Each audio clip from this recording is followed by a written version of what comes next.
Então, vamos relembrar a noção de constante de movimento. Suponha que um sistema seja descrito por n coordenadas generalizadas. Essas coordenadas generalizadas satisfazem as equações de movimento do sistema, as equações que determinam como o sistema se movimenta à medida que o tempo passa. Uma constante de movimento é uma função das coordenadas, velocidades e possivelmente do tempo, que permanece constante ao longo do movimento do sistema. Ou seja, se nós substituirmos aqui nos argumentos dessa função f as funções Q1 de t, etc., que obedecem às equações de movimento, a função do tempo resultante permanece constante. O valor dessa função não muda à medida que o tempo passa. Uma formulação equivalente, ou uma definição equivalente, é a afirmação de que a derivada total em relação ao tempo dessa função f é igual a zero. Só um comentário a respeito de nomenclatura. Além do termo constante de movimento, outros termos sinônimos usados são integral primeira e invariante. Uma integral primeira de um sistema mecânico ou um invariante de um sistema mecânico é a mesma coisa que uma constante de movimento desse sistema mecânico.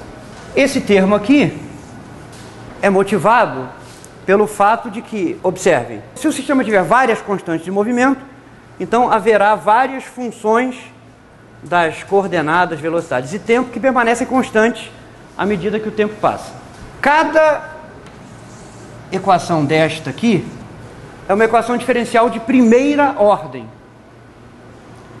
ao passo que as equações de movimento de um sistema mecânico são equações diferenciais de segunda ordem. Então, uma equação como essa corresponde a uma primeira integração das equações de movimento, obtendo uma equação diferencial de primeira ordem. Então, por esta razão, as constantes de movimento também são chamadas de integrais primeiras do sistema mecânico. E esse nome invariante também é muito comum em artigos de física. Um caso bastante simples que permite identificar constantes de movimento é o caso em que a lagrangiana tem alguma coordenada cíclica. Então, relembrando, coordenada cíclica. Digamos que QK seja uma coordenada cíclica. O que significa isto? Significa que esta coordenada não aparece na lagrangiana e aparece apenas a sua velocidade. Então, L depende desta particular velocidade generalizada, mas não depende da coordenada QK. Quando isto acontece, nós vimos que o momento conjugado a esta coordenada cíclica é uma constante de movimento.